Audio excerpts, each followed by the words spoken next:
반갑습니다. 안녕하세요. 네.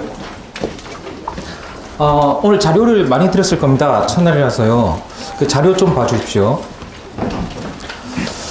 그 자료 중에 수강생 가이드라고 되어 있는 자료 있을 겁니다.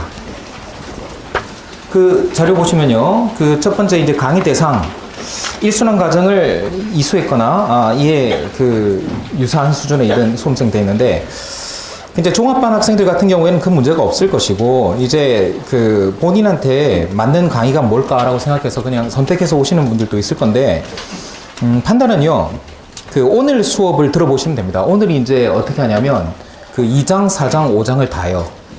그러니까 이중국 교수님 미시 교과서 했을 때 2장, 4장, 5장을 다 하는 날인데, 오늘 못 따라가면 못 듣는 거예요. 왜냐면 오늘이 좀 빨리 하거든요. 어려운 내용은 아닌데 빨리 하는데, 못하고, 차라리 그 요즘은 동영상 강의도 잘 올라오니까 1순환 스텝 1부터 다시 하는 게 좋습니다. 거기서부터 시작하는 게 좋습니다. 그리고 오늘 수업 듣고 나 할 수 있겠다, 좀 어려워도 할 수 있겠다 싶으시면 들을 수 있습니다. 자, 이번 강의의 기본적인 목표는요, 세 가지입니다. 첫 번째가 뭔가 하면 이론 정리가 끝나야 됩니다. 그러니까 이제 그 2순환까지 하면 그 기본적으로 새로운 문제는 있어도 새로운 이론은 없습니다.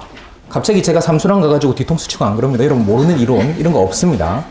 그래서 이제 이론이 끝나야 됩니다.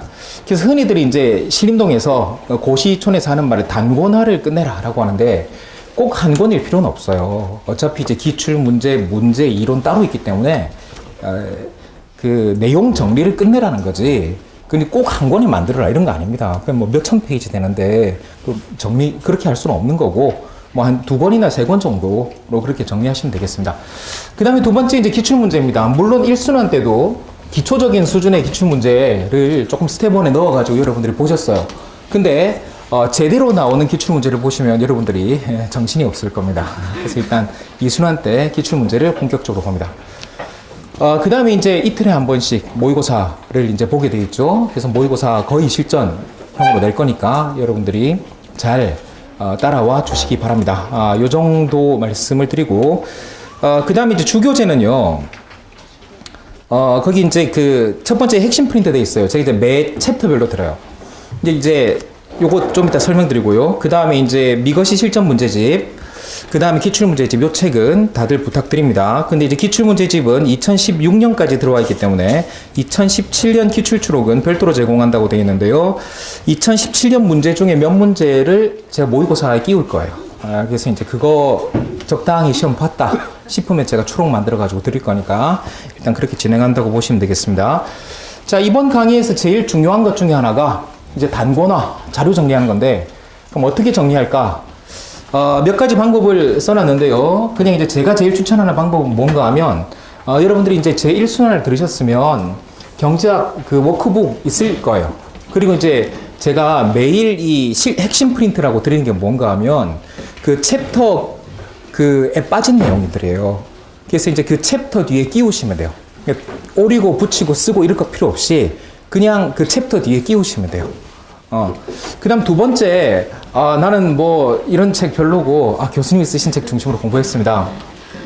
괜찮습니다. 거기다도 대부분 내용이 비슷하기 때문에 거기다가 제가 2순환 때 드리는 자료 끼워 넣는 식으로 하셔도 됩니다. 나는 싫다. 대신 해줘라. 라고 하면 다 해놓은 책이 있긴 합니다. 그래서 이제 이렇게 하면 이 책들이 나오거든요. 나는 싫으니까 그냥 책 한 권 더 살래 라고 하면 이렇게 하셔도 되는데, 굳이 1순환 때 워크북에다 공을 기울여 놓으셨는데 그걸 버릴 필요는 없지 않습니까? 시간 낭비입니다. 시간 낭비입니다. 이 자료 정리하는 것도요, 한계 생산 체감하거든요. 완벽한 자료 정리하는 건 없습니다, 여러분들이. 그러니까 이제 어느 수준까지 정리하는 거예요. 그래서 이제 일단 추천하기는 1번으로 제가 추천하고 진행하도록 하겠습니다. 자, 그 다음에 이제 수업이 시간이 많이 부족해요. 이게 이제 여러분들은 어떻게 생각할지 모르겠는데, 경제학이요, 수업 시간이 많이 줄었습니다. 여러분들 잘 모르시는데, 한 2010년? 좀 오래됐죠. 그때까지만 해도 우리가 학원에서 4순환을 했어요. 그 4순환을 10회를 했어요. 뒤에 있어서 우리가 그 뭐 개방 경제 같은 건 뒤에 하고 좀 시간 두고 했었는데 지금은 사순환을 거의 안 해요. 실전 모의고사만 하기 때문에 일단 거기서 한 8회에서 10회가 줄었어요. 줄어버렸고 그 다음에 시험 자체가 그 경제학 시험에는 국제경제학이 시험 나와봤자 기초적인 수준에서 나왔어요. 근데 지금은 경제학 시험에 국제경제가 아주 본격적으로 나옵니다. 그렇기 때문에 해야 될 건 많은데 시간은 오히려 줄었습니다. 그래서 뭐 특강 보강 이렇게 많으냐 이거 어쩔 수 없습니다.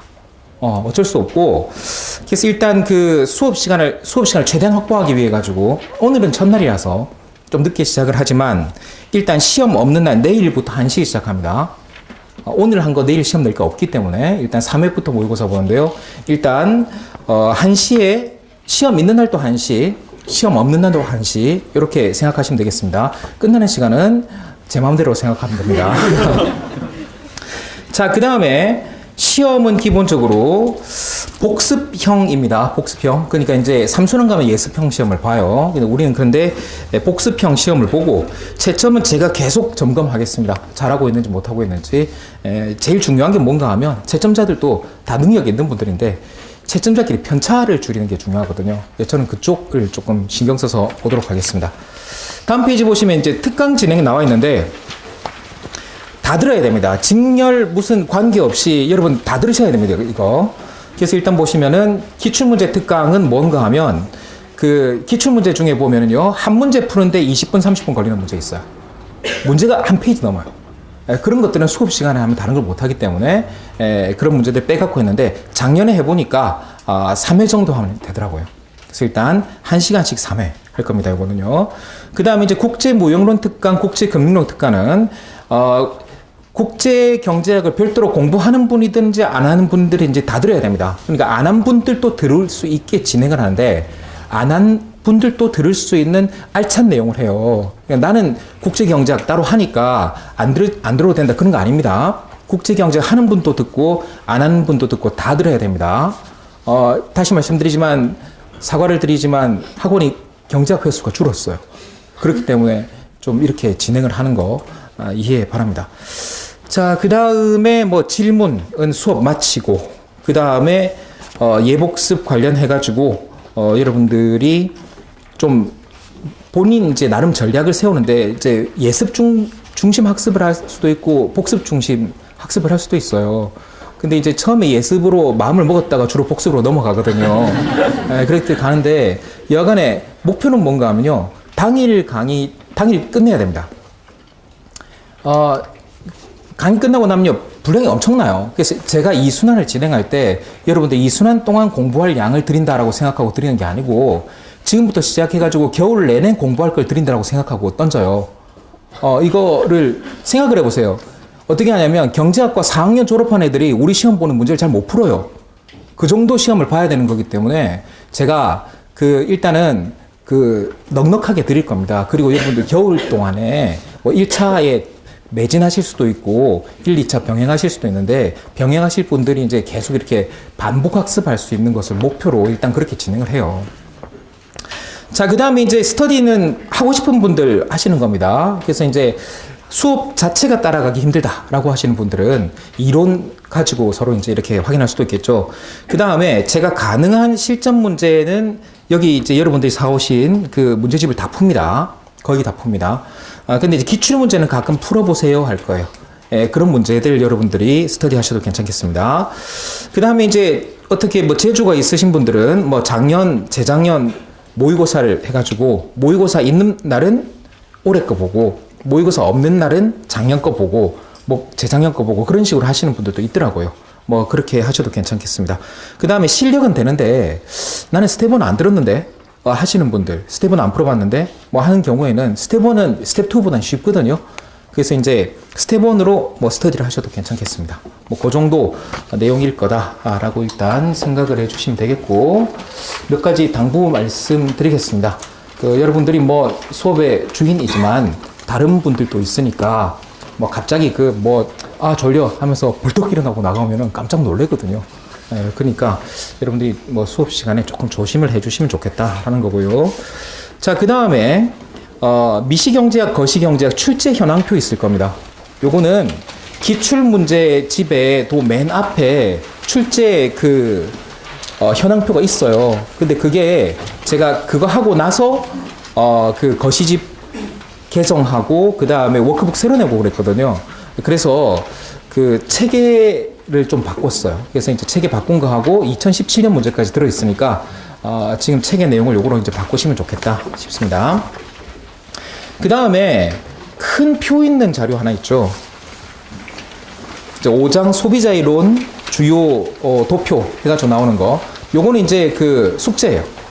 오늘 수업 다 듣고 여러분들이 이거 메모 오시는 게 숙제인데, 요거가 다 메우면 어떻게 되는지는 제가 내일 확인을 해드리도록 하겠습니다. 일단 여러분들의 숙제다. 그 다음에 이제 그 2017년 기출문제, 실제 기출문제가 어떻게 나오느냐. 그러니까 이제 30점짜리, 맨 첫 페이지 보시면 30점짜리 한 문제가 한 페이지예요. 꽉 차진 않지만. 그리고 여러분들이 문제가 만만치 않다는 거예요. 그래서 여러분들이 어떻게 나오는구나 대강 봐 놓으시면 쉽게 생각하면 안 되겠다 싶을 겁니다. 그래서 일단 요 정도 말씀을 드리도록 하겠습니다. 그럼 이제 수업은 이제 어떻게 진행하면 되냐면, 여러분들이 제가 매 챕터별로 이렇게 자료가 나갈 거예요. 그래서 이제 그 토픽이라고 되어 있는 자료를 보면서 그 토픽에 해당하는 부분에 실전 문제 풀고, 그 다음에 기출 문제 풀고 할 건데, 그건 여러분 선택입니다. 이론 따로 공부하고 문제 따로 공부하고 그렇게 하셔도 되고, 제가 이제 몇 번 봅시다 할 때 문제 번호를 적어 놨다가 그 이론 볼 때 여기 부분 문제가 이거구나라고 체크하셔도 되거든요. 그래서 취향인데, 제 생각에는 제가 문제를 풀 때 문제 번호를 그 옆에다가 적어 놓으면 나중에 관련성 찾아가지고 공부할 때 좀 도움이 될 것 같습니다. 일단 요 정도로 말씀을 드리고 본격적으로 수업을 진행해 봅시다. 자, 그럼 여러분들 탄력성의 기초 개념 나오죠? 2장, 4장, 5장. 조금 남든지 다 하든지 합니다.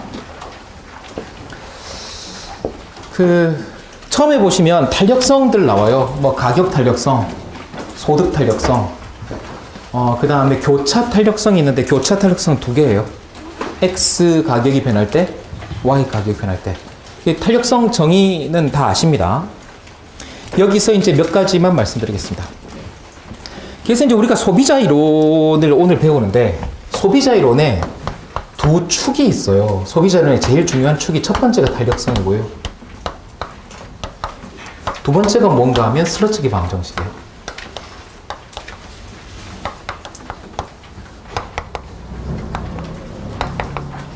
예.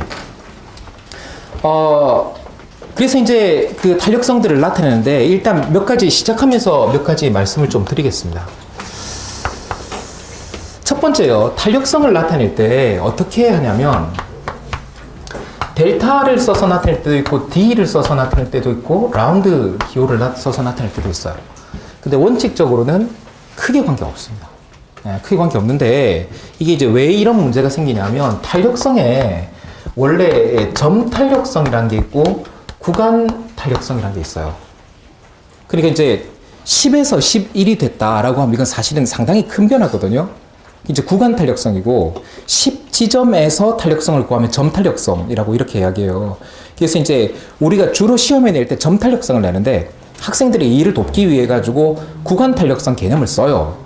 그래서 이제 기호를 이렇게 쓰기도 하고 이렇게 쓰기도 하는데, 일단 그러하다라고 생각하시고, 두 번째는 뭔가 하면 우리가 수요 함수나 공급 함수가 일변수 함수로 주어지는 경우도 있고, 다변수 함수로 주어지는 경우도 있어요.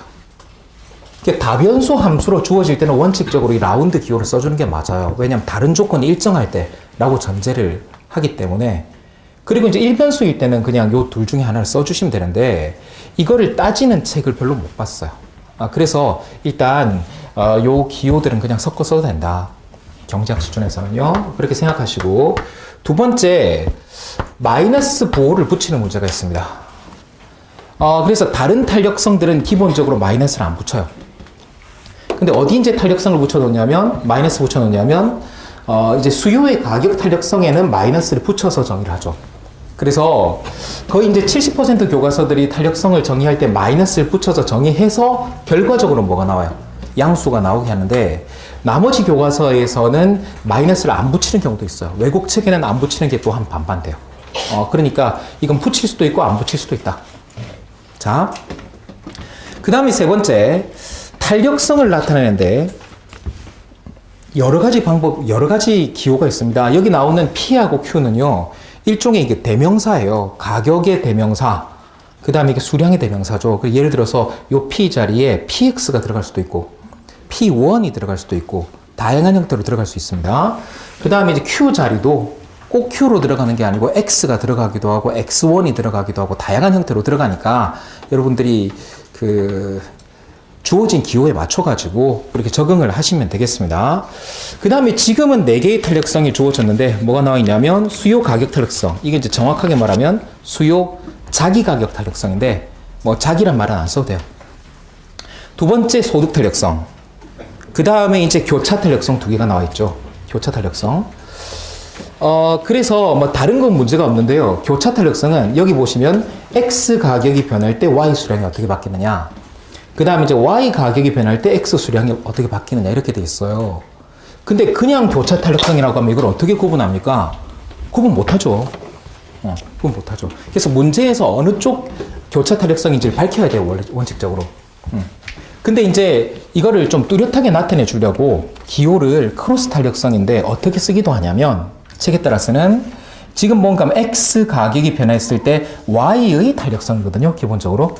이게 크면 Y가 많이 변한다는 뜻이거든요. 그래서 얘를 E, Y, PX 이렇게 쓰는 책들도 있어요. Y의 탄력성이다. 근데 PX 가격 변화에 대한 탄력성이다. 그럼 이제 아래쪽 형태는 뭐라고 쓰면 되겠어요? E, X, PY. X의 탄력성이다. 근데 Y 가격 변화에 대한 탄력성이다. 이렇게 해주면 어느 쪽 교차 탄력성인지가 구분이 되죠. 자, 그렇게 따지면요. 앞에 있는 탄력성들도 비슷한 방식으로 나타낼 수 있어요. 요게 만약에 X 상품이라면, 이게 Q라고 되어 있지만 이게 X 상품이라면, 이건 뭐라고 쓸 수 있냐면, 이 X, PX, 이렇게 써줄 수 있고요. 됐습니까? 오케이? 요 아래쪽의 형태는 E, X, M. 이런 식으로 나타내 줄 수가 있어요. 그래서 굳이 복잡하게 나타낼 필요가 없을 때는 간단하게 나타내 주면 되지만 이런 표기를 써야 될 때도 있을 겁니다. 특히 이제 교차 탄력성의 경우에는 이런 표기를 쓸 일이 앞으로도 많을 것이다. 라고 일단 생각을 하시고 이것 말고도 탄력성은 많습니다. 예를 들어 가지고요. 뭐가 있냐면 지금 여기 주어진 탄력성에서 여기 Q 자리에다가 만약에 C들을 다 붙여주면 이게 뭐가 되냐면 보상 수요 탄력성이 됩니다. 그러니까 그냥 수요 탄력성이든 보상 수요 탄력성이든 공식은 똑같아요. 무엇에 대해서 탄력성 구했냐의 차이만 있습니다. 그 다음에 이건 그냥 듣기만 합니다. 여러분들이 이제 소비자 이론에서는 안 나오고 생산자 이론에서만 나오는 탄력성이 있어요. 예를 들어서 몇 개가 있는데요. 대체 탄력성이라는 게 있어요. 여러분들 보통 교과서의 생산자 이론에서만 대체 탄력성이 나오는데 소비자 이론에서도 대체 탄력성을 정의할 수가 있어요. 오케이? 그래서 소비자 이론에서 대체 탄력성이 나오더라도 당황하지 마시라. 구하는 방법 똑같다. 이렇게 해가지고 일단 기본적인 내용을 잠시 보시고 프린트 보시면 특이한 게요. 거기 이제 탄력성 공식 뒤에 다 뭐가 붙어 있냐면 로그를 사용하는 탄력성 표시 방법들이 있어요. 근데 이제 요게 알아두셔야 되거든요. 그래서 이제 로그를 사용한 탄력성 표시 방법에 대해서 조금 설명을 드리겠습니다. 프린트 2페이지를 봅니다. 여러분들이 로그 잘 아시지 않습니까? 네, 실험 해봅니다. 로그 잘 알지 뭐. 로그 10에 3승 얼마? 그쵸, 잘 아시네요. 됐습니다. 그래서 이제 이게 한국 교육이죠. 뭔지 몰라도 답은 나오죠. 그래서 이렇습니다. 거기 보시면 로그 대문자 xy 나오죠. 로그 x 플러스 로그 y 나옵니다. 그러니까 이제 이렇게 보시면 되겠죠. 곱의 로그는 로그의 합으로 나타내집니다. 그 다음에 몫의 로그는 로그의 차이로 나타내집니다. 그러니까 아는 거예요, 여러분들. 네, 로그의 기본 성질을 확인하시고 이 로그의 성질을 사용하면 경제학에서 수식을 편리하게 나타낼 수 있어요. 그러니까 로그가 좋은 점이 뭐예요? 곱해야 될 거를 합으로 할 수 있거든요. 지수로 해야 될 것을 간단하게 구할 수 있게 만들어 주거든요. 그 이제 로그의 장점이라서 우리가 이제 경제학에서도 로그를 많이 쓰는데 예를 들어 가지고요. 우리가 흔히 구매력 평가설이라는 게 있습니다. 잊어버리셨으면 그냥 뭐 이런 식이 있구나 하시면 됩니다. 그 대문자 그냥 로그가 PP 스타의 비율로 나타내져 있는데 만약에 소문자들이 로그가 취해진 거라면 양변의 로그를 취해가지고 E는 P-P 스타로 나타내더라도 이것도 무엇을 나타내는 표시가 된다는 거예요. 구매력 평가설을 나타내는 표시가 된다는 거예요. 오케이? 익숙해지실 겁니다. 이런 표현이. 첫 번째, 로그의 기초고요. 두 번째 알아두셔야 될 건 이겁니다. 여러분들이 로그에 여러 가지 성질이 있지만 그 중에서 아주 유용하게 쓰는 게 이겁니다. 이게 이제 무슨 표시입니까? 이게 이제 자연 로그를 나타내는데 이미 여러분들은 이렇게 하면 이게 어떤 의미라고 하냐면 로그 x를 x로 미분했다 라고 생각하시면 되거든요. 그럼 이게 이제 x분의 1이 된다라는 것은 이해는 안 되지만 암기하기로 했으니까 여기서 이제 우리가 알 수 있는 주요 성질은 또 하나 이거죠. 그럼 이게 올라가서 정리될 수 있기 때문에 dlnx 그러니까 이제 로그가 취해진 변수의 변화분을 구하면 됐습니까? 물론 이게 아주 작은 크기에서 근사식이지만 로그가 취해진 변수의 변화분을 구하면 그게 뭐가 나오냐면 원래 변수의 변화율이 나오게 됩니다. 됐습니까? 자, 이건 아주 중요한 성질입니다. 로그가 취해진 변수의 변화분을 구하면 그것은 원래 변수의 변화율이 됩니다. 됐습니까? 여기 만약에 dlnx가 아니고 dlnpx였으면 그게 뭐가 되는 거예요? px분의 dpx 이렇게 나타내질 수 있습니다. 만약에 이게 일반적인 d가 아니고 다변수 함수에서 편미분인 경우에도 똑같이 이걸 d를 라운드 기호로 바꿔가지고 똑같이 쓸 수 있어요. 오케이? 이런 성질을 가지는구나 라고 알아두시면 간단한 두 개의 문제를 풀 수가 있을 것입니다. 자, 여기서요 실전 201번, 202번 문제를 보도록 하겠습니다.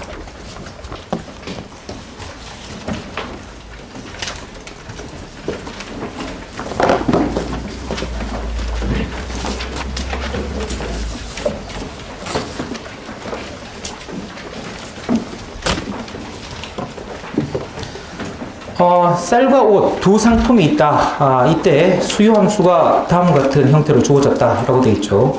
뭐 비슷한 문제를 뭐 일순환에서도 보셨을 수 있습니다. 자, 이때 이렇게 생각하세요. PX가 상승할 때 총지출이 증가할 조건. 이건 이제 가격 탄력성 관련된 거겠죠. 두 번째 X가 열등제. 그 다음에 3번 보면요. Y제 가격 변화에 대한 X제 교차 탄력성을 구하라. 이렇게 돼 있거든요. 그럼 이제 결국 무엇의 교차 탄력성이에요? X의 교차 탄력성이에요. 그래서 이게 우리가 이야기하는 EXPY를 구하라 라는 표현이라고 생각하면 되겠죠. 그 다음에 영차 동차성의 기본 의미 이런 것들은 여러분들이 소비자 이론의 기초가 됩니다. 자, 그러면 한번 봅시다. 조금 작은지 모르겠는데 여기 이제 그 가격 탄력성의 정의가 나오죠. 우리가 일단 이거를 푸는 대로 한번 풀어보고 또 다른 접근을 한번 해보고 이렇게 하도록 하겠습니다. 그래서 흔히 하던 대로 하면요. 지금 이제 수요 함수가 x는이라고 주어졌을 때 이 앞쪽 부분은 x는이라고 정리된 식을 px로 미분하는 표시라고 보시면 된다고요. 그럼 차례로 한번 해보면 그냥 첫날이니까 복습도 좀 합니다. 마이너스 하고 그 다음에 이제 x를 px로 미분하면 베타, 알파, 그 다음에 여기까지가 뭐예요? 앞쪽에 미분한 부분이고 그 다음 뒤쪽에 좀 많죠?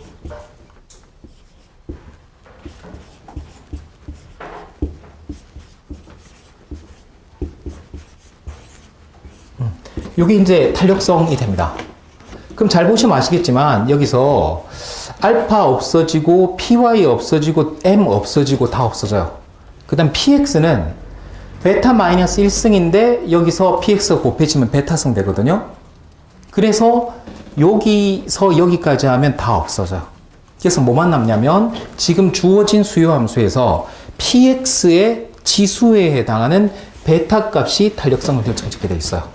근데 요 앞에 마이너스가 붙어 있으니까 지금 상태에서는 마이너스 베타가 탄력성이 된다 라고 하면 되겠죠. 이해가십니까? 자, 그 다음에 두 번째 식에는 뭐가 나와 있냐면 우리가 총수입이라는 것을 기본적으로 총수입 또는 총지출이라는 것을 pxx의 형태로 정리를 했을 때 이때 이제 총수입이 증가할 조건이 무엇인가 라고 했는데 답은 대강 아신다는 거죠. 가격이 상승할 때 총수입이 증가하기 위해서는 탄력성이 1보다 작아야 돼요. 오케이? 자, 그럼 확인해 봅시다. 지금 이 식을 이제 미분하는 거는 기본적으로 곱의 미분의 형태를 가집니다. 곱의 미분의 경우에는 px 쪽 한번 미분하고 그 다음에 x 쪽 한번 미분해서 합의 형태로 나타내 주면 되거든요. 그래서 이제 x 쓰고 그 다음에 px 쪽 미분해서 x를 쓰고 x 쪽 미분해 가지고 dpx분의 dx px 이렇게 정리된 형태라면 이 형태를 탄력성을 사용해서 나타낼 수 있다는 것을 확인할 수가 있을 겁니다. 그래서 이 식을 만약에 x로 묶으면 x 부분은 1이 되고 그 다음에 여기서 플러스 한 다음에 이 상태에서 dpx분의 dx px가 있었는데 오케이? 앞쪽에 x를 뽑았으니까 식이 유지되기 위해서는 아래쪽에다가도 x를 써주면 되겠죠. 그리고 이제 이 부분이 뭐의 정의에 해당해요? 탄력성의 정의에 해당하죠. 됐습니까? 오케이. 자, 그러면 이게 이제 x의 1 마이너스 2px의 형태로 2p 형태로 정리가 되겠습니다. 근데 문제에서 뭘 물었냐면 가격이 상승할 때 총수입이 증가할 조건을 물었잖아요. 그럼 이 값이 0보다 커야 돼요. 오케이? 그리고 이 값이 0보다 크기 위해서는 양수가 돼야 되니까 탄력성은 1보다 작아야 된다는 거죠. 됐습니까? 그럼 탄력성이 마이너스 베타인데 마이너스 베타가 1보다 작으려면 오케이? 뭐 베타는 마이너스 1보다 커야 된다 라는 조건으로 정리할 수도 있겠습니다. 이해 가십니까? 오케이. 요 정도 해가지고 일단 이런 비슷한 문제가 나오면 이제 1순위한테 이렇게 풀었죠. 근데 이게 사실은 요령은 뭔가 하면요. 지금 현재 주어진 수요 함수는 전체가 하나의 곱으로 나타나져 있잖아요. 그리고 전체가 하나의 곱으로 나타내져 있고 이 수요 함수에 있어가지고 주요 외생 변수인 px, py, m이 각각 지수형으로 돼 있어요. 그래서 전체가 지수형의 곱으로 돼 있을 때 각각의 지수들이 다 탄력성이 되게 돼 있어요. 이런 특징을 갖는 이유는 한번 생각해 보세요. 우리가 앞에서 x란 함수를 px로 미분하는 순간 px의 개수가 어떻게 돼요? 지수가 하나 떨어지죠. 근데 요 뒤에다가 px를 곱해지기 때문에 지수는 어떻게 돼요? 원성회복이 돼요. 지수는 원성회복이 돼요. 그럼 뭐만 생긴 거냐면 여기 지수에 있던 값이 앞에 하나 내려간 것만 남는다고요. 그렇기 때문에 지수형의 곱일 때는 각각의 지수들이 각 변수에 대한 뭐가 돼요? 탄력성의 의미를 갖게 됩니다. 이해가십니까? 그래서 똑같은 식으로 여기서 베타가 가격 탄력성, 감마가 교차 탄력성, 그 다음에 델타가 소득 탄력성을 결정짓는 특징을 갖게 되고 하나 더해서 이제 다음 페이지가 보시면 이른바 영차 동차성이라는 중요한 성질이 있는데 이 영차 동차성이 소득, 가격이 똑같은 비율로 오르면 기본적으로 이 선택에 영향을 미치지 않는다라는 거거든요. 소비자 이론에서는 굉장히 중요한 그런 성질 중에 하나입니다. 근데 그게 왜 성립하는가라는 건 쓸 줄 알아야 돼요. 영차 동차성이 성립한다라는 것도 중요하지만 왜 성립하느냐라는 것에 대해 가지고 설명이 나와 있기 때문에 이 부분은 반드시 읽어 주시기 바랍니다. 됐습니까? 오케이. 자, 비슷한 문제를 다른 방식으로 한번 풀어보도록 하겠습니다. 어떻게 풀어보냐면 그 로그의 성질을 사용해가지고 푸는 방법이 있어요. 이제 이렇게 한번 해봅시다. 여러분들은 그 4페이지 아래쪽에 보면 공간이 비어 있잖아요. 거기다 쓰셔도 돼요. 자, 그러면은 어떻게 하느냐 한번 보시죠. 지금 현재 수요 함수가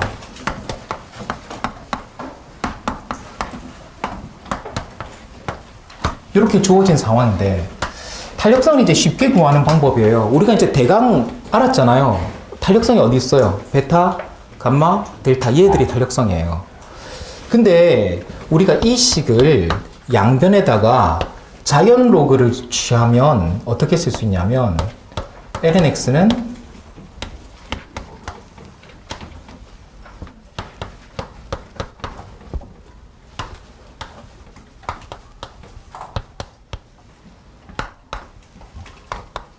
이렇게 나타낼 수도 있겠죠. 제가 양변에 그 로그를 취한 거예요. 로그를 취하니까 합의 형태로 이렇게 나타내졌을 때, 그럼 우리는 대강 어떻게 할 수 있냐면, 로그를 사용한 식으로 나타냈을 때, 그러니까 일반식, 원래의 식으로 나타냈을 때는 지수가 탄력성이 되고, 로그를 사용한 식으로 나타냈을 때는 이 각각의 개수가 뭐가 된다고 보시면 되는 거예요. 탄력성이 된다라고 보시면 되는 거예요. 이런 성질은 기출문제에 나온 적도 있어요.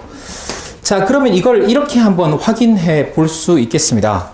어떻게 하시냐면 이렇게 한번 보시죠.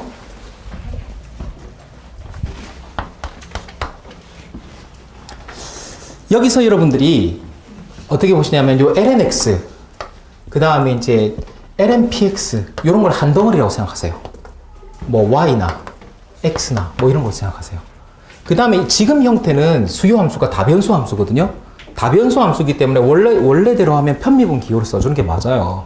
그럼 제가 어떻게 하냐면 라운드 ln px분의 라운드 lnx 하면 lnx는 이라고 정리된 식을 뭐로 미분했다?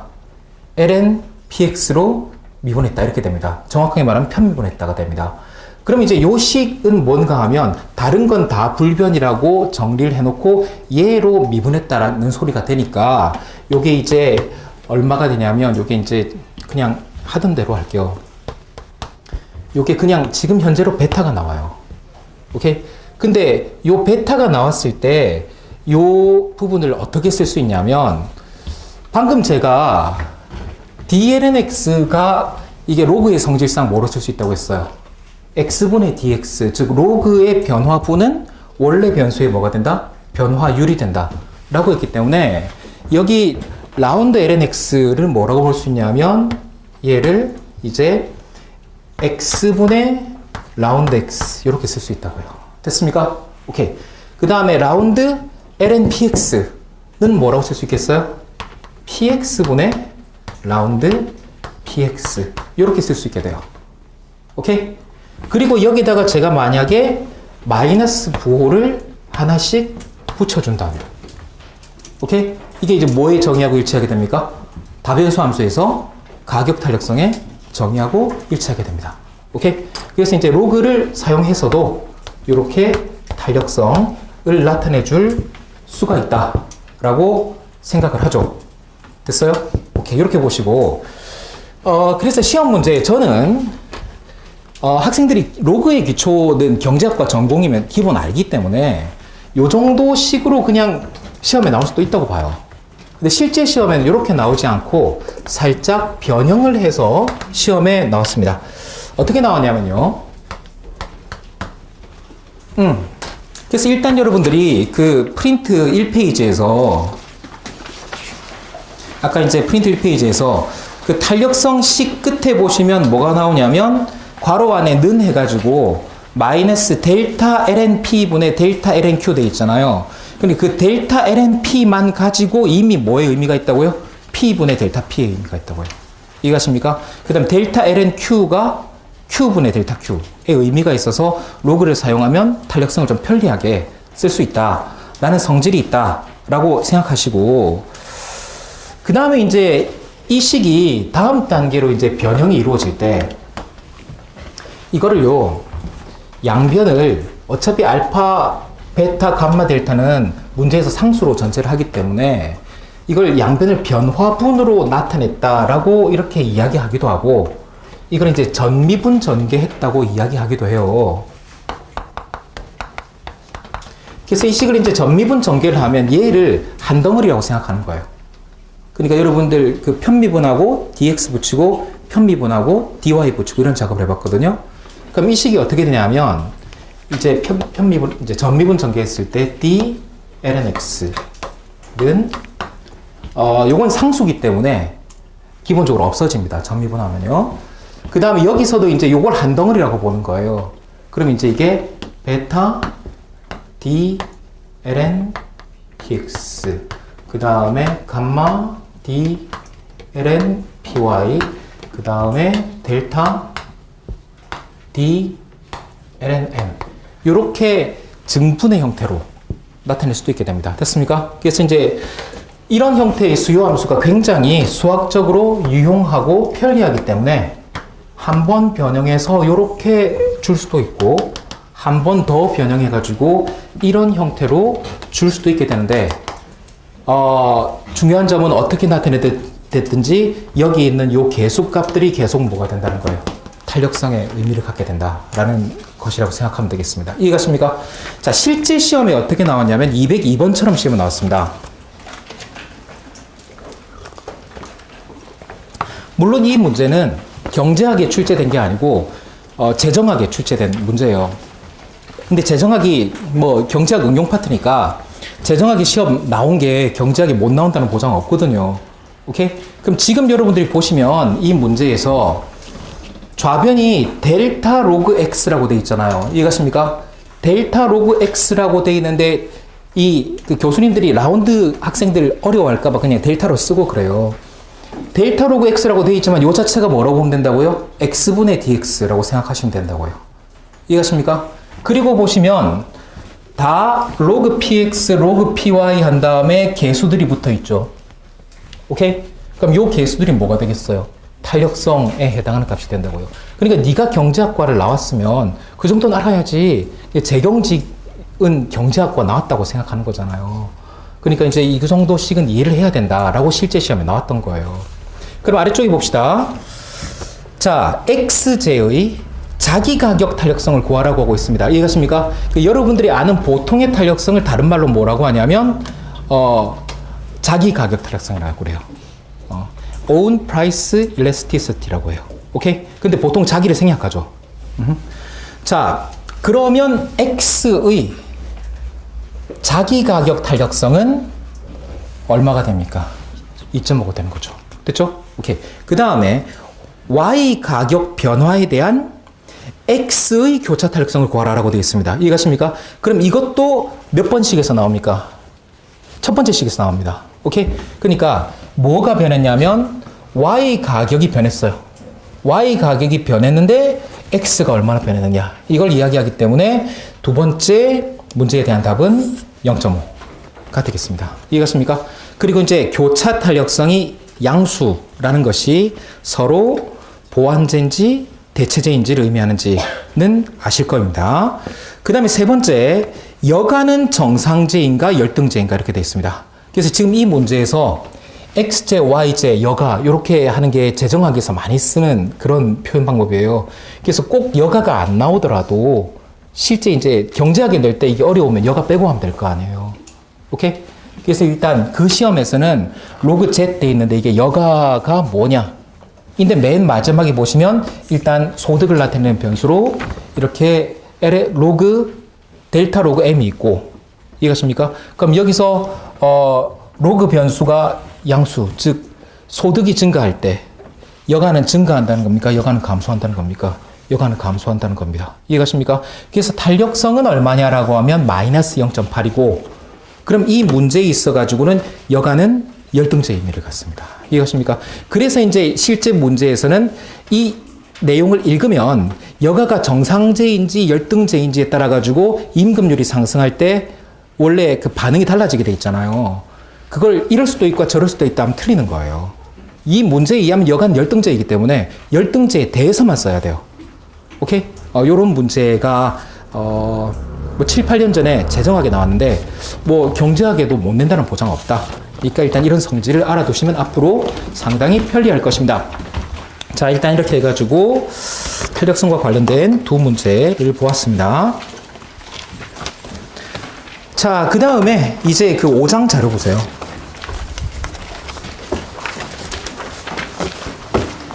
자, 소비자 이론에는 크게 두 가지 접근 방법이 있습니다. 첫 번째가 뭔가 하면 효용 극대화. 그 다음에 지출국수. 뭘 써야 되느냐? 문제에 나와 있습니다. 문제에 보면 효용극대하거나 지출국수하거나 나와 있어요. 그걸 못 읽으면 어려워요. 자, 그 다음에 그 각각의 문제에서 무슨 함수가 나오느냐 있을 것입니다. 그 다음에 최적 소비 조건 나오는데요. 최적 소비 조건에서 크게 이제 내부해, 그 다음에 모서리해가 나옵니다. 다 잘 아실 텐데, 요거 확인만 해보도록 하겠습니다.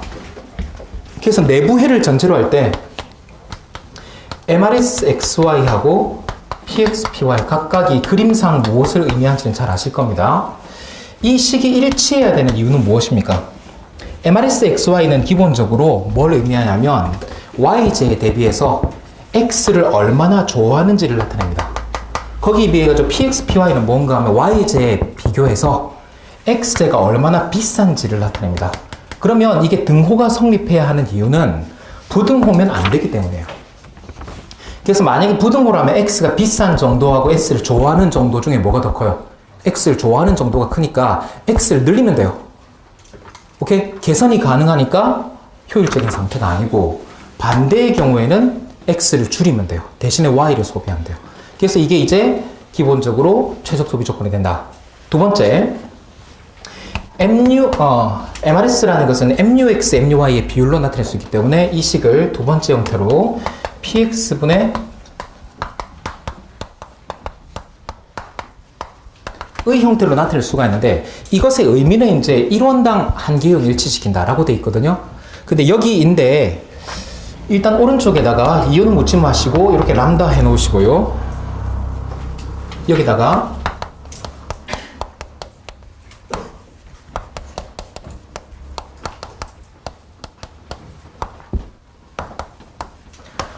추가적 화폐소득의 MU라고 해놓으세요. 추가적 화폐소득의 MU. 그래서 이게 무슨 소린가 하면 일단 여러분들이 이 식에서 두 가지 말씀드리겠습니다. 이게 1원당 한계 효용이라는 건 아시죠? 그래서 우리가 잘해서 1원당 한계 효용을 맞춰놨어요. 근데 딱 해놨는데 제가 소득 1원이 더 생겼어요. 소득 1원이 더 생기면 X 살 거예요, Y 살 거예요. 어느 걸 사도 별 차이가 없어요. 어느 걸 사도 별 차이가 없어요. 어느 걸 사도 별 차이가 없고 어느 걸 사더라도 지금 현재 최적화된 1원당 한계 효용 정도로 얻을 거예요. 오케이? 그래서 요 값이 뭘 의미하느냐 라고 하면 이게 나한테 추가적으로 1원이 주어졌을 때 그게 얼마의 가치를 갖느냐 라는 것을 의미합니다 라고 이야기를 해요. 요 이야기는 조금 이따가 다시 나올 겁니다. 오케이? 일단 이렇게 해 놓으시고 그 다음에 이건 뭐 상식적인 이야기지만 MRS XY가 있으면 쓰지 마세요. MRS YX도 있겠어요? 당연히 있습니다. 당연히 있어요. 요건 이제 상대적으로 뭘 좋아하는 정도가 되겠어요? Y를 좋아하는 정도가 되고, 그래서 MRS, 원래 그냥 MRS를 구하라는 건 안 돼요. 무엇에 대한 무엇의 MRS인가를 원래 정확하게 밝혀야 돼요. 그래서 이제 아무 말 없으면 이건데, 이것만 있는 건 아니고 다른 표현도 있을 수 있다. 그러니까 요거는 이제 그림으로 나타내면 뭐가 되겠어요? 무차별 곡선 기울기 역수가 되겠죠. 그래서 이런 것들도 있을 수 있다라고 알아두시면 되겠습니다.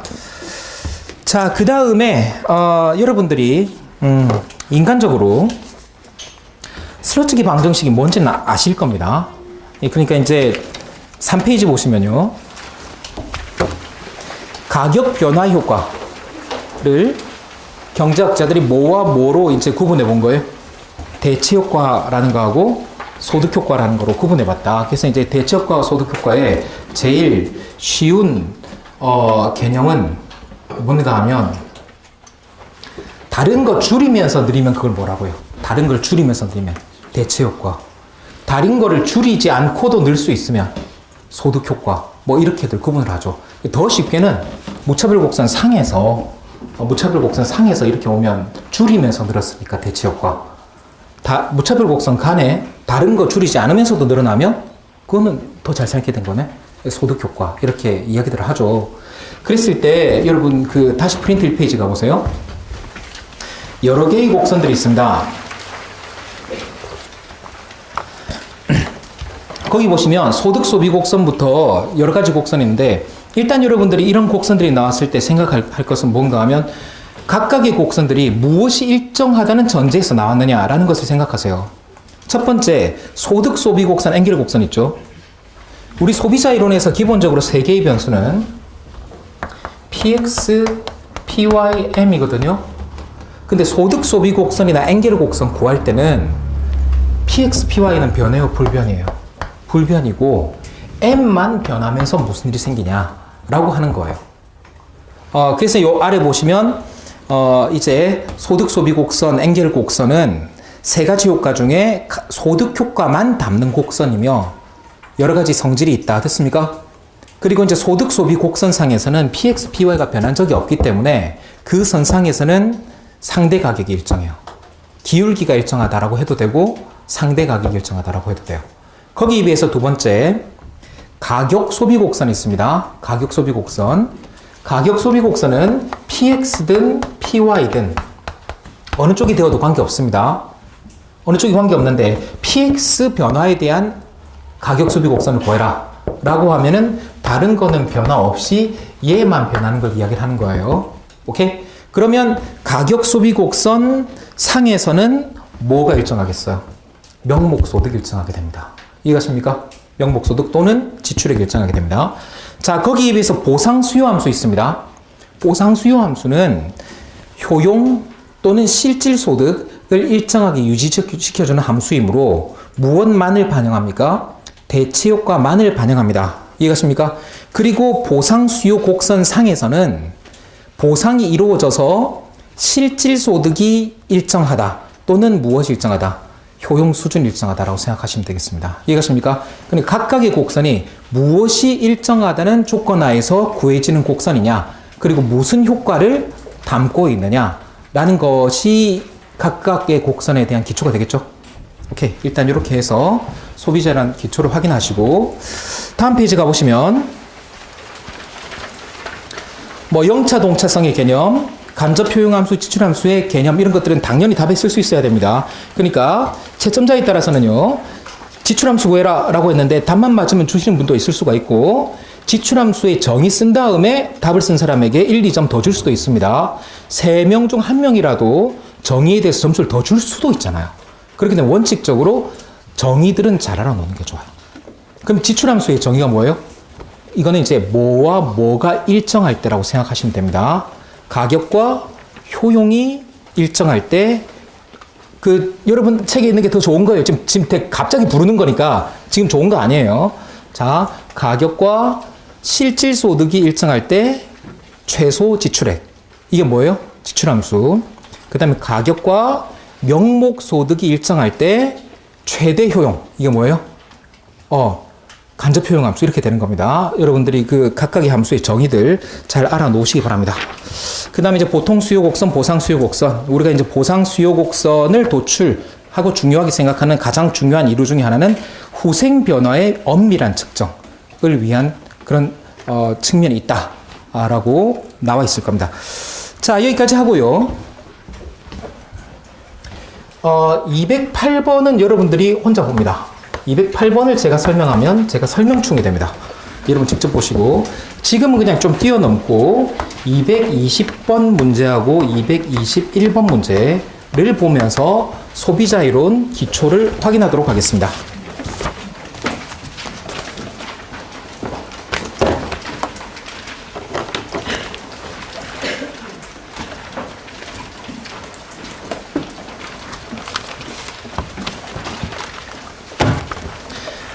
약간 특이한 효용함수 두 가지가 나와 있을 겁니다. 첫 번째는 뭔가 하면요, 효용함수가 u는 xy까지 나오면 뭐예요? 우리가 이제 콥 더글라스인데 거기 뒤에 플러스 x가 붙기도 하고 플러스 y가 붙기도 합니다. 일순환 때는 플러스 7x가 있던가 7y가 있던가 아마 그럴 건데 이런 형태의 변형된 효용함수들이 있어요. 일단 그게 있고, 두 번째, 유보 가격에 대한 정의를 줬어요. 그리고 유보 가격을 구하라. 이렇게 되어 있습니다. 언젠가 영어로 시험 보는 날이 올 수도 있나? 모르겠는데, 확실한 것은 외교원 시험을 보는 분들이 통합론술이라는 시험이 있어요. 근데 통합론술에는 지문이 영어로 주어지는 경우가 있었어요.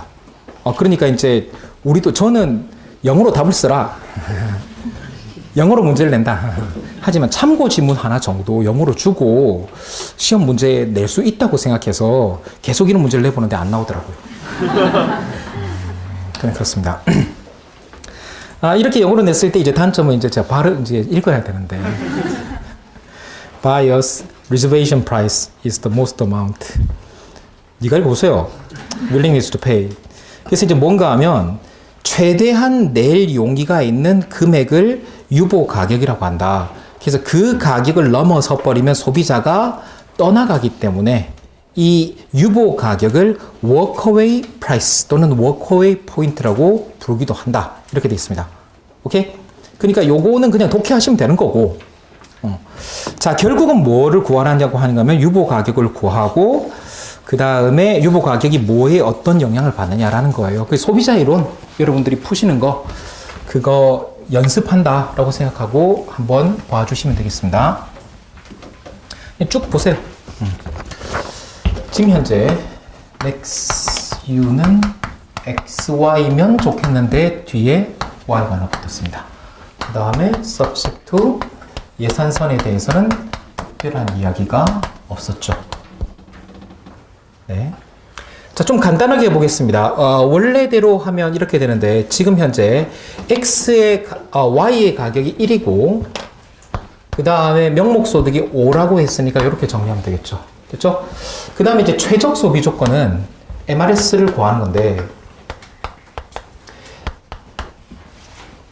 선생님 내부인지 모서리인지 모르는데 어떻게 그냥 구합니까? 그냥 하시면 돼요. 그냥 하고 나서 확인하시면 돼요. 그래서 이제 x로 한번 미분하면 y가 나오고 y로 한번 미분하면 x 플러스 1이 돼가지고 이제 이게 MRS가 되죠. 이게 콥더글라스면 그냥 뭐가 되겠어요? x분의 y가 되는데 얘 하나 붙은 거죠. 그리고 이게 이제 px, py하고 같다라는 것이 이제 내부회를 일단 전제로 했을 때 최적 소비 조건이 되겠죠. 그리고 이 식을 간단하게 정리를 하면 지금 py가 1인 셈이니까 여기서 y 자리에다가 px x 플러스 1을 집어넣어 주면 돼요. 됐습니까? y 자리에다가 이제 px x 플러스 1을 집어넣으면 이 pxx 나오고 그 다음에 좌변에 px가 있습니다. 됐습니까? 그 px를 우변으로 넘기면 이제 5 마이너스 px 되겠습니다. 그럼 여기서 이제 x 스타가 얼마가 나오냐면 2px분의 5 마이너스 px. 그러니까 그냥 콥더글라스면 뭐가 나오게 돼 있어요? 2px분의 m 해가지고 5가 나오게 돼 있죠. 오케이? 근데 이제 여기 5가 하나 더 붙은 거예요. 그 다음에 똑같이 이제 y에 대해서 구해보시면 이번에는 원래 이 py 나오게 돼 있는데 py가 이렇기 때문에 2분의 지금 5 플러스 px 이렇게 돼 있습니다. 됐습니까? 오케이. 자, 그런데 이게 항상 유효하냐? 그건 아니란 거죠. 왜냐하면 이게 px가 5를 넘어버리면 음수로 가버리거든요. 근데 이제 원래 소비 함수라는 것은 정의 구간이 일사분면이기 때문에 이 구간이 제가 이제 소비에 있어가지고 뭐 내부의 구간이라고 볼 수 있어요. 내부회를 전제로 한다면 이렇게 될 것이다. 그리고 이것이 유효한 구간이 뭔가 하면 px가 5를 넘지 않았을 때이다. 이렇게 씁니다. 됐습니까? 오케이. 그럼 만약에 px가 5를 넘으면 어떻게 되느냐라는 거예요. 됐어요? px가 5를 넘으면 x를 음수를 소비해요. 그냥 x를 안 소비하는 거예요. x 소비하지 않는 거예요. 그래서 이 경우는 거기 그림 위에 작게 써놓으세요. 그럼 그냥 x는 0이 되고 그러면 y를 전 소득을 다 소비하는 거니까 그때 y는 그냥 2분의 5가 된다. 2분의 5가 됩니다. 맞나? 아닙니다. 그 경우에는 그냥 5를 y가 다 소비하니까 그냥 y는 5로 떨어집니다. 오케이? 그리고 요 경우가 뭐가 되는 경우란 거예요? 모서리가 되는 경우란 거예요. 두 가지를 말씀드리겠습니다. 첫째, 선생님, 등호는 어디 집어넣습니까? 등호를 어디 집어넣는지는 크게 관계는 없을 겁니다. 하지만 만약에 px가 5인 경우 있죠. px가 5인 경우에는 이 함수에서 x가 뭐가 됩니까? 0이 됩니다. 0이 되면 그게 뭐가 돼버린 거예요? 모서리가 돼버린 거예요. 그러니까 둘 다 양수인 구간을 만들기 위해서 등호는 여기 넣기보다는 어디 넣는 게 좋아요? 아래 넣는 게 좋아요. 오케이? 그리고 여기서 px가 5일 때까지는 고객들이 있지만 5가 되는 순간 이제 x는 접힌다는 거잖아요. 이해가십니까? 그래서 이 문제에서 워커웨이 프라이스 또는 유보 가격이 얼마가 돼요? 5가 된다. 라는 것이 답이 되겠습니다. 이해가십니까? 그래서 그림을 그렸을 때 이게 이제 콥더글라스가 아니기 때문에 자, 콥더글라스는 원칙적으로 아닙니다. 콥더글라스는 절대로 모서리를 가지지 않습니다. 콥더글라스는 절대로 모서리를 가지지 않는 데 비해 가지고 지금의 경우는 어때요? 이제 모서리를 가질 수 있게 되는 거예요. 그래서 이걸 그림으로 나타내는데 여러분 거하고 좌우 그림이 바뀌었는데 뭐 관계는 없습니다. 그래서 가격으로 나타냈을 때는 이 가격이 5를 넘는 순간부터 소비가 있어요? 없어요? 0이 되는 형태가 되겠습니다. 이해가십니까? 그리고 이제 소비자 평면에 나타냈을 때는 일반적 가격에서는 둘 다 소비하는데 가격이 5가 딱 되는 순간부터 해가지고 뭐만 소비해요? Y만 소비하는 형태가 된다 라고 보시면 되겠습니다. 이해 가십니까? 오케이. 이렇게 보시고 그 다음 여기서 그러면 지금 주어진 상황에서는 워크웨이 프라이스 즉 유보 가격이 5로 구해진다. 이런 문제들이 그냥 다 뭐예요? 유보 가격 모르니까 내년이야. 그게 아니고 여러분들이 알고 계시는 문제풀이를 해보면 거기서 이제 답들이 다 나오는 문제들이란 거예요. 그래서 소비자 이론이 조금 여러분들이 처음 헷갈린다면 안 쓰던 수학을 쓰면 조금 어렵게 느껴질 수 있는데 지금까지 학생들이 못 풀 수준으로 시험 나온 적은 없어요. 진짜 그 7장이나 거시 그 성장론 같은 문제들은 이거 학생들이 이거 주어진 시간에 이걸 어떻게 푸냐 싶은 문제들도 몇 번 나왔어요. 근데 소비자 이론은 탄탄하게 하시면 풀 수는 있어요. 다 지금까지 나온 문제들은요. 자, 그럼 이제 2번은 뭐가 바뀌냐면 지금까지는 제가 이제 단순화시켜 가지고 여기를 5로 쓰고 여기를 1로 썼거든요. 근데 요게 이제 만약에 py 들어가고 m 들어가서 일반항으로 표시가 된다면 오케이? 요게 이제 어떻게 바뀌냐면 여기 이제 먼저 5자리가 뭐가 되겠어요? 5자리가 m자리라고 보시면 되겠습니다. 거기 36페이지 아래쪽에 나오죠? 여기 m이 되고 그 다음에 여기는 어떻게 되냐면 원래 콥더글라스라면 뭐가 나오는 거예요? 이 py분의 m 나오는 거잖아요. 근데 여기 2가 된 거는 py가 뭐로 돼 있었기 때문에 1로 돼 있었기 때문에 그 다음에 이 5자리가 뭐라고 보면 되겠어요? m이라고 보시면 되겠습니다. 이해 가십니까? 오케이. 그래서 이 px분의 m-px 이 py분의 m 플러스 px 잘 아는 형태에서 요거 하나씩 바뀐 거라고 보시면 되겠죠. 이 문제가 그래서 여러 군데서 나와요. 요 정도 변형하는 문제는요. 첫 번째 이 문제에 대한 답은 x가 언제 워커웨이가 나오느냐라는 거는 m에는 영향받아요, 안 받아요? m이 답이에요, 사실은요. 요 문제에서.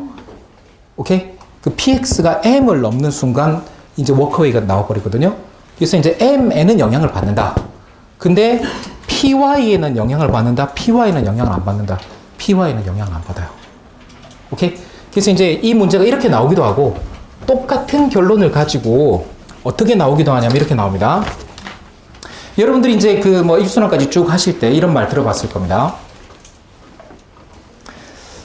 X와 Y 사이에 교차 탄력성이 있는데 아까 보셨다시피 그 X와 Y 사이의 교차 효과는 X에서 Y를 보느냐 Y에서 X를 보느냐가 다를 수 있다라는 이야기를 들어보셨을 거예요. 있어요. 있는데 여기서 이제 여러분들이 확인할 수 있는 거는 무언가 하면 첫째 봅시다. PX가 변하면 Y가 변하느냐 따져보세요. PX가 변하면 PX가 오르면 X 줄어요. 근데 Y 어떻게 돼요? 늘어요. 그럼 줄면서 늘면 이건 무슨 제라 그래요? 대체관계, 대체제라고 불러요. 됐어요? 근데 반대로 py가 변하면 x는 어떻게 되느냐라고 물어볼 수 있거든요. 오케이? 그러면 이 함수 안에 m하고 px는 있어도 py는 있어요, 없어요? 없어요. 그럼 지금 py 가격 변화로부터 x로 관계를 찾으면 양자의 관계가 뭐가 되느냐라고 하면은 독립체가 돼요. 오케이? 그래서 어느 쪽 가격에서 바라보느냐에 따라 가지고 대체제, 독립제 이렇게 달라질 수도 있고 굉장히 예외적으로는 대체제, 보완제인 경우가 있을 수도 있어요. 근데 그런 경우를 여러분들은 잘 보진 않아요. 여러분들한테는 보통 대체 독립되는 경우를 많이 확인을 시킵니다. 됐습니까? 오케이. 여기까지 해가지고 일단 약간 변형된 문제 220번 문제를 봤고요. 221번 문제 보겠습니다.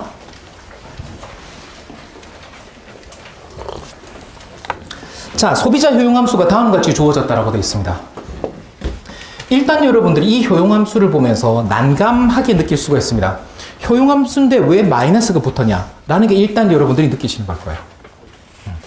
그쵸? 나는 못 느꼈는데 말씀해 주시니까 느끼네요. 뭐 이럴 수도 있죠. 느끼기 전에 자꾸 말씀을 하시네요. 뭐 이런 거. 그런데 여기서 X1, X2 두 상품이 그냥 들어있어요. 이게 이제 분모에 들어있어요. 분모에 들어있어요. 근데 X1이 늘어나면 분수 자체는 작아지고 마이너스를 붙이면 어떻게 돼요? 늘어나요. 그러니까 효용 자체는 양수든 음수든 관계가 없어요. 오케이? 소비가 늘어남에 따라 가지고 효용이 늘어나느냐 줄어드냐만 반영되면 돼요. 응? 그러니까 이게 서수적 효용 개념이기 때문에 이런 식으로 나타내도 아무 관계가 없다는 거죠.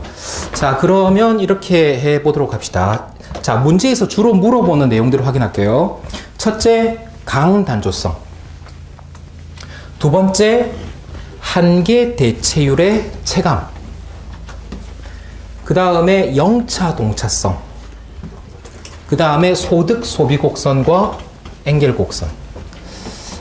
제가 아까 말씀 안 드린 게 있는데, 지금 말하면 되죠. 네. 그럼 우선 여러분 1번을 한번 생각해 볼게요. 제가 이제 1번 같은 경우에 가끔 학생들한테 답 쓰라 그러면 틀리게 써온 학생들이 많아요. 그 다음에 요즘은 그렇지 않은데 옛날에 고시 잡지가 있었거든요. 없어졌죠, 지금. 근데 거기 보면 잘못된 답 같은 것들 있고 그랬어요. 근데 한번 여쭤보겠습니다. 강단조성 있죠? 강단조성의 정의는 뭐예요? 소비를 늘렸을 때 효용이 증가하느냐의 개념이에요. 그러니까 항상 이게 어려운 게 무엇이 일정한지를 염두에 두고 하는 거예요. 두 번째 뭔가 한계 대체율이 체감하는 거 돼 있죠. 한계 대체율이 체감하는 거는 다른 상품의 소비가 일정해요? 효용이 일정해요? 무차별 곡선 상의 변화니까 효용이 일정한 거예요. 그래서 예를 들어가지고 1번은 X1이 느는데 X2는 주어진 상태인 거고요. 2번은 뭔가 하면요. X1도 변하고 X2도 변하는데 효용이 일정한 상태에서 찾는 거예요. 그러니까 이제 제가 좀 억지를 부리면 이런 거죠. X1, X2가 있는데 강단조성은 예를 들어가지고 강단조성은 이제 무차별 곡선 이렇게 있으면 X2의 소비는 일정할 때 X1의 소비를 늘리면 무슨 일이 생기느냐? 또는 X1의 소비는 일정한데 X2를 늘리면 어떻게 되느냐? 예를 들어가지고 A, B, C가 있으면 A에서 C로 가면서 효용이 어떻게 되냐? B에서 C로 가면서 효용이 어떻게 되냐? 이건 물어보는 게 강단조성이에요. 오케이? 근데 한계 대체율 체감은 오케이? 무차별 곡선 상에서 A에서 B로 가면서 무슨 일이 생기냐? 이건 물어보는 거라고요. 이해가십니까? 그럼 수학적으로 한계 대체율 체감을 물을 때는요. X1이 늘 때 X2가 일정해야 돼요? X2가 변해요? X2가 변하게 돼 있어요. 자, 그래서 일단 이렇게 해봅시다. 여러분들이 어떻게 하시면 되냐면 지금 주어진 효용 함수는 간략히 다음과 같이 나타낼 수 있습니다. 마이너스 X1에 마이너스 1승. 오케이? 그 다음에 마이너스 X2에 마이너스 2승. 지금 이런 상태죠. 오케이? 그럼 여기서 강단조성에 대해서 답하기 위해선 그냥 뭘 구하면 되냐면 한계효용을 구하시면 돼요. 한계효용이라는 것 자체가 x1이 하나 늘어날 때 효용이 얼마나 증가하느냐의 개념이니까 이것을 구해봤더니 마이너스가 내려가지고 플러스가 돼버리잖아요. 그래서 이게 어떻게 되냐면 x1 제곱분의 1로서 반드시 0보다 크다가 됩니다. 이것이 강단조성을 확인한 거예요. 소비가 늘어날 때 효용이 늘어난다. 됐습니까? 오케이. 그런데 문제는 한계 대치율 체감할 때 이 접근이 맞냐는 거예요. 이거는 우리가 편미분이라는 게 암묵적으로 효용함수를 x1으로 미분할 때 편미분이라는 것은 무엇이 일정함을 전제로 하는 거예요. x2가 일정함을 전제로 하는 거예요. 이건 너무 상식이라서 이런 표시도 안 한다고요, 보통. 그렇다면 예를 들어가지고 여러분들 저 아래쪽에 참고사항 써놨는데 한계 대치율을 구하는 식을 구한 다음에 됐습니까? 그걸 x1으로 미분한다든지 x1으로 편미분한다든지 x2로 편미분한다든지 하면 편미분의 개념 자체가 x1으로 편미분하는 동안 x2는 변해요? 그대로예요? 그대로예요. x2로 편미분하는 동안 x1은 뭐예요? 그대로예요. 그렇기 때문에 편미분 개념은 A에서 C를 설명할 수 있고 B에서 C를 설명할 수 있지만 A에서 B를 설명을 못해요. 이해가십니까? 그래서 이 문제를 편미분해가지고 푸는 거는 잘못된 방법이고 굉장히 어려운 방법을 쓰거나 아니면 보통 교과서에서 사용하는 방법은 무차별 곡선이 우하행하는 건 확실함으로 됐습니까? 무차별 곡선 상의 이동은 x1의 증가와 x2의 감소일 것이다. 그럼 지금 이 문제에서 MRS1, 2를 구해보시면 지금 x1 제곱분의 x2 제곱이 나오므로 x1이 늘고 x2가 줄었다면 MRS는 어떻게 될 수밖에 없다. 떨어질 수밖에 없다. 라고 이야기하는 것이 옳은 표현 방법이란 거예요. 오케이? 그러니까 이 방법을 쓰시면 됩니다. 제 말은 MRS 구한 다음에 이거를 x1이나 x2로 미분하면 안 된다는 거예요. 편미분하면 틀린다는 거예요. 원래는 할 수 있는데 훨씬 더 어려워져요. 자, 일단 여기까지를 보시면 되겠고 그 다음에 영차 동차성이 만족하는지는 여러분들이 보통 수요함수를 구한 다음에 그것을 사용해서 확인할 수 있는데 일단 이렇게 해봅시다. 이제 아래쪽에 보시면 이제 효용극대화 문제를 썼고요. 됐죠? 그 다음 이제 소비자 효용극대화 문제를 보면 이렇게 되겠습니다. 자, 최적 소비 조건이라고 해서 어떻게 되어 있냐면 이렇게 MRS 1, 2를 구했죠? 요게 이제 어떻게 되면 되냐면 P1, P2하고 같아지면 돼요. 이게 최적 소비 조건이죠? 오케이? 근데 이 최적 소비 조건이 나중에 확인해 보시면 알겠지만 동시에 소득 소비 곡선이기도 합니다. 여러분들이 MRS를 구하면 MRS 1, 2하고 P1, P2 갖다 놓으면 그게 소득 소비 곡선이 됩니다. 그러니까 예를 들어가지고 저는 뭐라고 이야기하고 있냐면 이 식에서 이 식을 만약에 x2는 이라고 한번 정리를 해보는 거죠. 왜냐면 x2는 y는 되는 거니까. 오케이? 그럼 이게 x2는 하고 넘긴 다음에 양변 루트 취하면 루트 p1분의 p2 x1. 요게 이제 뭐가 되냐면 ICC가 되는 거죠. 요게 이제 y고 요게 x니까 ICC의 기울기는 얼마가 됩니까? 루트 p1분의 p2 이렇게 되게 되어 있습니다. 왜 그런지는 생각해 보세요. 조금만 생각하면 알 수 있어요. 자, 그 다음에 여기서 이제 그 보통 수요 곡선을 구하는데 x1 스타, x2 스타를 구합니다. 이 정도 응용은 할 수 있습니다. 그럼 지금 이제 x2가 이렇게 정리됐잖아요. 요걸 어떻게 하냐면 그 예산 제약식에 대입을 시켜요. 그 예산 제약식에 대입시키면 기본적으로 P1, X1 그냥 상상해 보세요.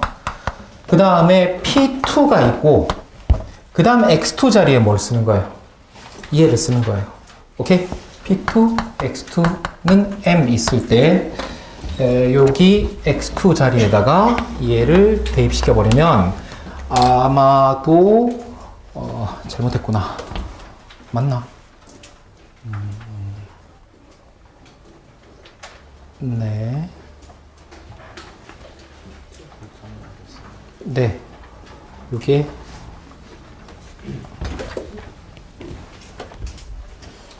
P1, P2. 예, P1, P2죠. 쏘리. 그래서 이제 여기 대입하면은 P2가 곱해지면서 루트 P1, P2 이렇게 되잖아요. 오케이? 그래서 이제 이쪽에는 P1. 그 다음에 여기는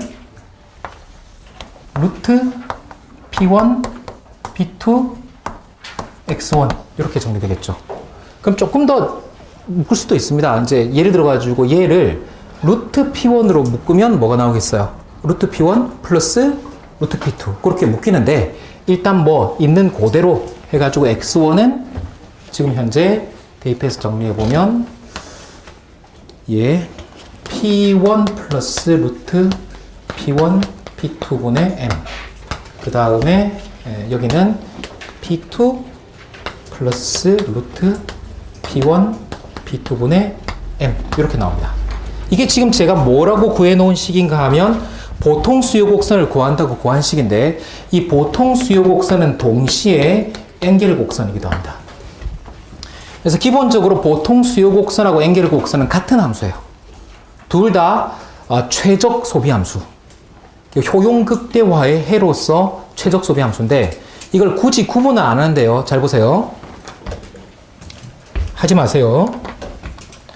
만약에 MP2가 일정한데 P1만 변하잖아요. 그럼 이 함수를 뭐라고 할 수 있어요? 보통 수요 함수라고 할 수 있어요. 거기에 비해 가지고 똑같은 함수인데 똑같은 최적 함수인데 P1, P2가 일정한데 M이 변하면 어떻게 되냐? 라고 접근하면 이게 무슨 함수가 되는 거예요? 앵겔 곡선이 되는 겁니다. 다시 말씀드립니다. 앵겔 곡선은 다시 구하는 게 아닙니다. 보통 수요 곡선 구하면 그게 바로 앵겔 곡선입니다. 오케이? 그러면 얘들을 이제 그림으로 나타낸 게 아래쪽에 나와 있습니다. 그래서 일단 아까 제가 구한 것처럼 이 ICC 소득 소비 곡선의 기울기는 얼마가 나와요? 루트 P2분의 P1 이렇게 나와 있습니다. 됐습니까? 요거를 한두 번 더 말씀드릴 거예요. 그 다음에 이제 앵겔 곡선을 구하는데 지금 이제 앵겔 곡선을 구할 때 우리가 보통 구하는 앵겔 곡선이 축을 여기 수직축에 소득을 놓잖아요. M. 그러면 앵겔 곡선이 원점에서 출발하는 직선인 것 같아요. 근데 기울기가 얼마인지를 알기 위해서는 뭐는이라고 정리해 보면 되겠어요? M은이라고 정리해 보면 되겠죠. 오케이? 그래서 이제 앵겔 곡선의 기울기가 P1 루트 P1 P2 그 다음에 P2 플러스 P1 P2 뭐 이렇게 지금 되는 함수이구나 라는 것이고 계속 이야기할 거니까 조금 있으면 이해가 갈 수도 있습니다. 자, 일단 여기까지 해가지고 우리가 잘 모르는 그런 형태의 그 함수가 주어졌을 때 어떻게 접근하느냐라는 거였어요. 생각나서 말씀드리는데요. 오늘 계속 이야기를 합니다. 오늘은 다 복습이에요, 사실은요. 여러분 표정은 뭐가 복습이냐, 뭐 이런 표정인데 내가 그런 걸 들은 적이 없다. 사실상 복습이에요.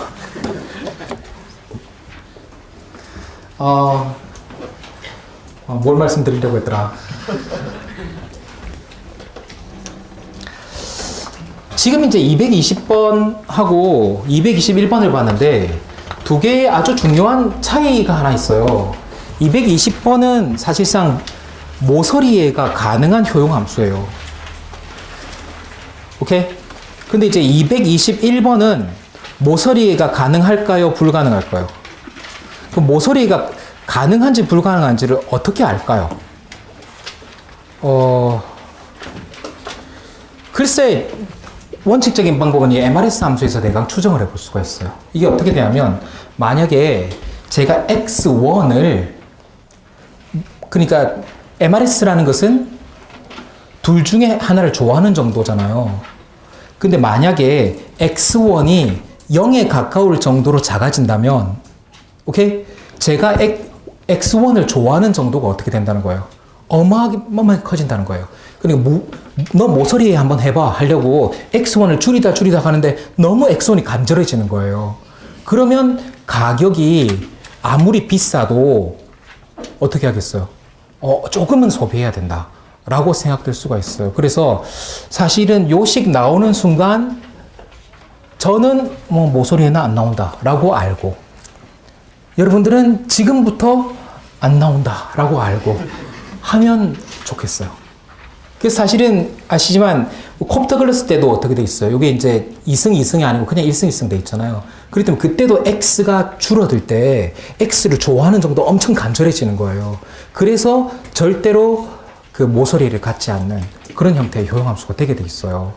그래서 이제 조금 하시면 이제 보자마자 모서리 안 된다 알게 되는데, 일단은 풀어보면 알 수 있습니다. 오케이? 일단 여기까지 두 문제로 확인을 했습니다. 자, 다시 3페이지 들어와서 슬러지기 방정식을 봐야 되는데 시간이 애매합니다. 하루에 15분씩 2번을 쉽니다. 그러니까 지금 시간 보시고요. 15분 끊었다가 계속 이어가도록 하겠습니다.